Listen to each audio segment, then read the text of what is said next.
எனக்கு இந்த நெக்லஸும் இந்த இயரிங்ஸும் எப்படி பண்ணுறதுன்னு பார்க்கலாம் வாங்க. ஃபஸ்ட்டு ஒரு ஹெட்பினில் இந்த ட்ராப் பீட்ஸ் வந்து நான் கோத்துக்கிறேன். கோத்துட்டு இப்படியே வந்து இந்த பெரிய சைஸ் பீட்ஸையும் கோத்துக்கிறேன். கோத்துட்டு இப்போ மேலே வந்து இது ஹூக் மாட்டுறதுக்காக நம்ம வளைச்சி விட்டுக்குவோம்.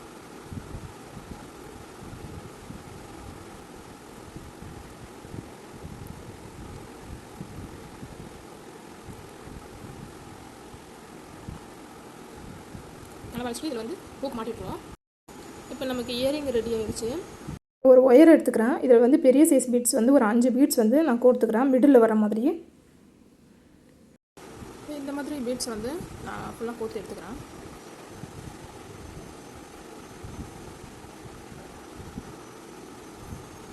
இப்போ ரெடி ஆகிடுச்சு. இது ரொம்ப க்யூட்டாக இருக்கும். மேலே வந்து ஒரு ஹூக் போட்டிருக்கேன். இது வந்து சுடிதாருக்கு போடலாம், சாரிக்கு போடலாம், கொஞ்சம் லாங்காக தான் வரும். இதே மாதிரி இன்னும் நிறைய வீடியோஸ் பார்க்க என்னோட சேனல் சப்ஸ்கிரைப் பண்ணிக்கோங்க. இந்த வீடியோக்கு ஒரு லைக் போட்டுக்கோங்க.